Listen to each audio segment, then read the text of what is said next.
العلم هو النور الهادي والمفتاح لكل الخير من يريد الله به خيرا. بسم الله الرحمن الرحيم. الحمد لله رب العالمين. الحمد لله حمدا كثيرا طيبا مباركا فيه. يا رب صل وسلم دائما أبدا على حبيبك خير الخلق كلهم. بسم الله الرحمن الرحيم. وأما المشكل فهو الداخل في أشكاله أي الكلام المشتبه في أمثاله، فهو كرجل غريب اختلط بسائر الناس بتغيير لباسه وهيئته، ففيه زيادة خفاء على الخفي، فيقابل النص الذي فيه زيادة ظهوره على الظاهر، فلهذا يحتاج إلى النظرين الطلب ثم التأمل على ما قال. اور مشکل وہ کلام ہے جو اپنے جیسے بہت سے کلاموں میں گھل مل جائے، یعنی وہ کلام جو اپنے جیسے کلاموں سے ملا جلا رہتا ہے، جیسے ایک پردیسی آدمی اپنے لباس اور ہیئت بدل کر تمام لوگوں میں گھل مل جائے، بس اس میں خفی کی بنسبت زیادہ خفا ہے، لہذا یہ اس نص کے مقابل ہوگا جس میں ظاہر کی بنسبت زیادہ ظہور ہے۔ اسی زیادتی خفا کی وجہ سے مشکل دو نظروں کا محتاج ہوگا، طلب پھر تأمل، جیسا کہ خود مصنف نے بیان فرمایا ہے۔ چار مقابلات میں سے دوسرے مقابل مشکل ہے۔ مشکل وہ کلام ہے جو اپنے ہم مثل کلاموں میں گھل مل جائے، جیسے ایک پردیسی آدمی اپنے لباس اور ہیئت کو بدل کر لوگوں کے ساتھ گھل مل کر رہنے لگے۔ مثلاً ہے کہ ہندوستانی مسلمان جو داڑھی نہیں رکھتا ہے، پاکستان میں جا کر داڑھی رکھ لے اور پاکستانی لباس شلوار کرتا ٹوپی پہن کر رہنے لگے اور انہی کی زبان اور لب و لہجے میں گفتگو کرنے لگے، تو جلدی سے کسی کو اس کا ہندوستانی ہونا معلوم نہ ہو سکے گا، الا یہ کہ اس سے معلوم کیا جائے۔ بس مشکل میں خفی کے مقابلے میں زیادہ خفا ہوگا۔ جب مشکل میں خفا کے مقابلے میں زیادہ خفا ہے، جب مشکل میں خفی کے مقابلے میں زیادہ خفا ہے تو یہ نص کے مقابل ہوگا، کیونکہ نص میں ظاہر کے مقابلے میں زیادہ ظہور ہوتا ہے، چونکہ مشکل میں خفی کی بنسبت زیادہ خفا ہوتا ہے۔ اس لیے مشکل دو نظروں کی طرف محتاج ہوگا، ایک طلب، دوم تأمل، یعنی پہلے دریافت کرے گا کہ یہ لفظ کن کن معنی کے لیے آتا ہے، پھر یہ غور کرے گا کہ یہاں کون سے معنی مراد ہے۔ اہل اصول نے مشکل کی تعریف یہ کی ہے کہ مشکل وہ کلام ہے جو متعدد معانی کا احتمال رکھتا ہو، لیکن ان میں سے ایک معنی مراد ہوگے، مگر وہ معنی انہی معانی یہ متعددہ میں مل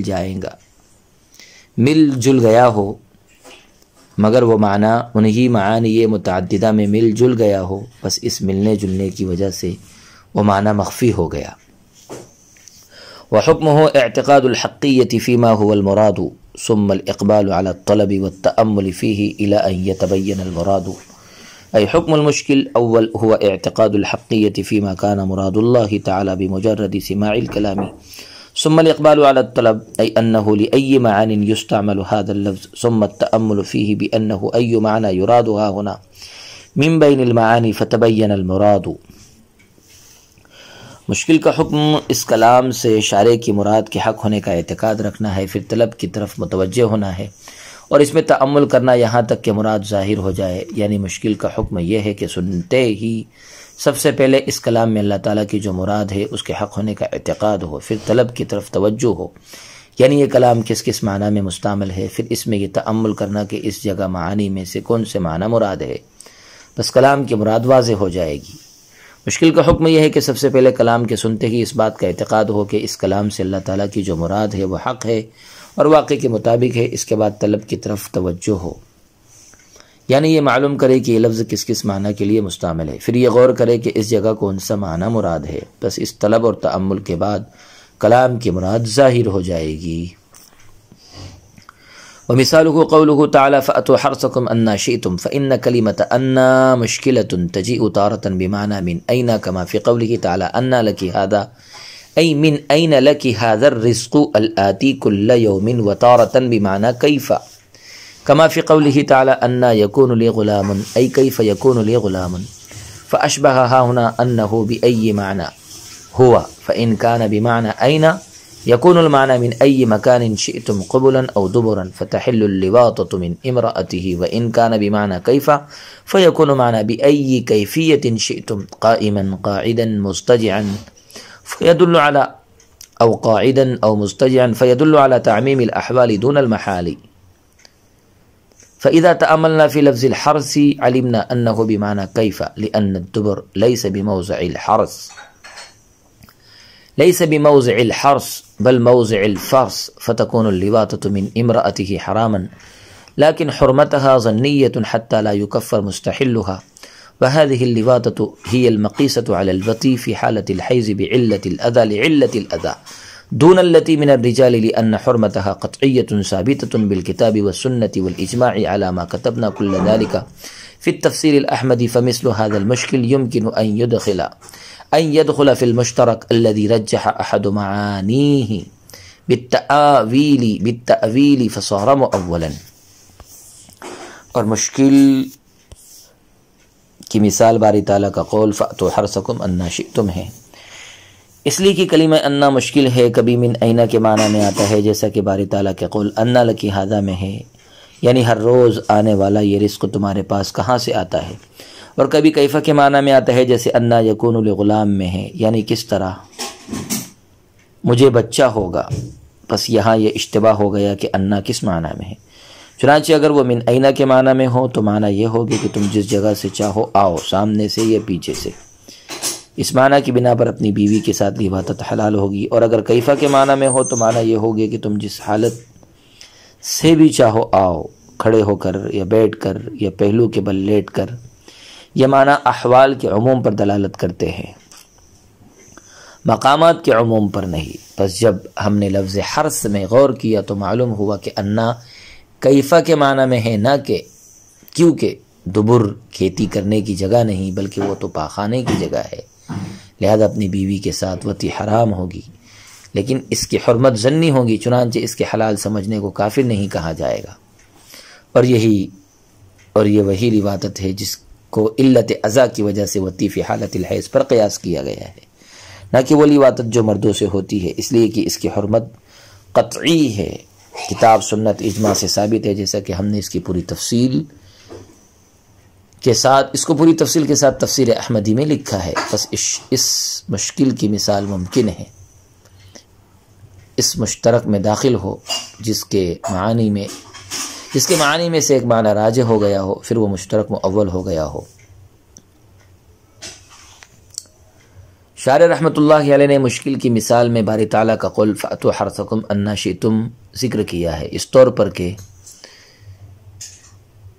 اس نطفے کو جس سے اولاد پیدا ہوتی ہے بیج کے ساتھ تشبیہ دی ہے، اور عورتوں کے رحموں کو زمین کے ساتھ تشبیہ دی ہے، اور اولاد کو زمین سے پیدا ہونے والی اجناس کے ساتھ تشبیہ دی ہے، اور حرث کے معنی کھیتی کے ہے، اور لفظ فاتو کے ذریعے کھیتی میں آنے کی اجازت دی ہے، اور لفظ انا شئتم کے ذریعے عموم پیدا کیا ہے، مگر انا مشکل ہے، اس لیے کہ لفظ انا من اینا کے معنی میں بھی مستعمل ہوتا ہے، جیسا کہ حضرت زکریا نے مریم علیہ السلام سے فرمایا تھا انا لکی ھذا، یعنی ہر روز آنے والا یہ رزق تمہارے پاس کہاں سے آتا ہے، اور کبھی کیفہ کے معنی میں آتا ہے، جیسے لڑکے کی بشارت کے وقت حضرت زکریا کا قول انا یکون لغلام، یعنی میرے یہاں بچہ کس طرح ہوگا۔ بس انا شئتم میں یہ اشتباہ ہو گیا کہ یہاں انا کس معنی میں مستعمل ہے۔ اگر من اینا کے معنی میں لیا جائے تو اس صورت میں مکان میں عموم پیدا ہوگا، اور معنی ہوں گے من ای مکان شئتم، یعنی آگے کے مکان سے آئے یا پیچھے کے مکان سے آؤ، آگے کے مکان سے آؤ یا پیچھے کے مکان سے آؤ۔ بس اس صورت میں اپنی بیوی کے ساتھ لواطت کرنے کی حلت ثابت ہوگی، اور اگر کیفہ کے معنی میں لیا جائے تو احوال میں عموم پیدا ہوگا، اور معنی یہ ہوگا کہ بِأَيِّ کیفیت شئتم، یعنی تم جس کیفیت کے ساتھ چاہو آؤ، کھڑے ہو کر، بیٹھ کر، کروٹ کے ساتھ، لیٹ کر۔ خلاصہ یہ کہ کلمہ انا ایک صورت میں تعمیم امکنہ پر دلالت کرتا ہے اور ایک صورت میں تعمیم احوال پر دلالت کرتا ہے، اور تعمیم امکنہ کی صورت میں بیوی کے ساتھ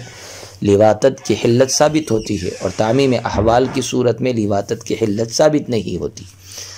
لیکن جب ہم نے لفظ حرث میں غور کیا تو معلوم ہو گیا کہ اس جگہ کلمہ انا کیفہ کے معنی میں ہے، اور آیت کا مقصد جماع کے احوال میں عموم پیدا کرنا ہے، کیونکہ اللہ تعالیٰ نے عورتوں کا نام حرث رکھا ہے، جیسا کہ ارشاد باری ہے نساؤکم حرث لکم فأتوا حرثکم انا شئتم مواضع، یعنی مواضع حرث لکم۔ بس اللہ جل شانہ نے عورتوں کو کھیتیوں کے ساتھ تشبیہ دے کر اور اس نطفے کو طلب نسل کے لیے جو رحم مادر میں ڈالا جاتا ہے بیج کے ساتھ تشبیہ دے کر یہ ظاہر فرما دیا کہ مقصد اصلی طلب نسل ہے، نہ کہ قضاء شہوت۔ لہذا عورتوں کے پاس اس محل میں آؤ جس محل میں آنے سے یہ مقصد پورا ہوتا ہے۔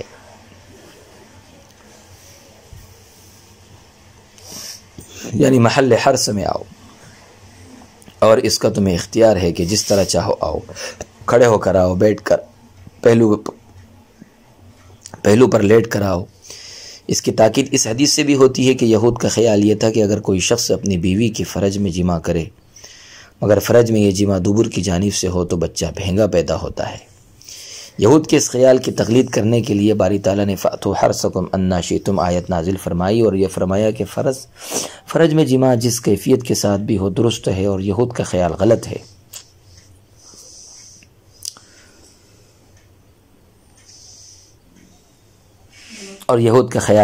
ہے۔ رہا معاملہ دبر کا، تو دبر محل حرث نہیں ہے بلکہ محل فرث اور پاخانہ کی جگہ ہے۔ بس جب دبر محل حرث نہیں ہے تو اس میں آنے کی اجازت بھی نہ ہوگی، اور جب دبر میں آنے کی اجازت نہیں ہے تو اپنی بیوی کے پاس دبر میں آنا یعنی اس سے لواطت کرنا حرام ہوگا، لیکن اس کی حرمت ظنی ہوگی، چنانچہ اس کو حلال سمجھنے والا کافر نہ ہوگا۔ اور جس لواطت کو علت ازا کی وجہ سے وتی فی حالت الحیض پر قیاس کیا گیا ہے کہ وہی لواطت ہے، اور وہ لواطت جو مردوں کے ساتھ ہوتی ہو اس کی حرمت قطعی ہے، کتاب، سنت اور اجماع تینوں سے ثابت ہے۔ اس کی پوری تفصیل تفسیر احمدی میں مذکور ہے، جو دیکھنا چاہے وہ دیکھ سکتا ہے۔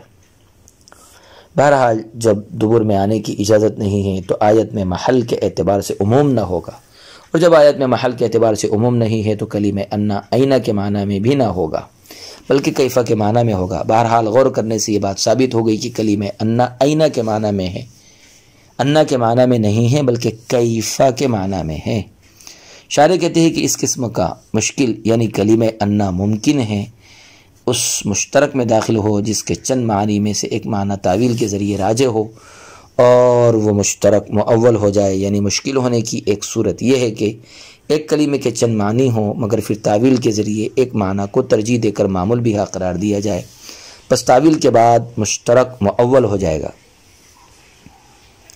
صلی اللہ وسلم علی نبینا محمد وعلى آله وأصحابه وبارك وسلم تسليما كثيرا كثيرا. السلام عليكم. لا تنسوا الإعجاب بالفيديو والاشتراك في القناة تشجيعا لنا لنستمر بنشر المزيد إن شاء الله.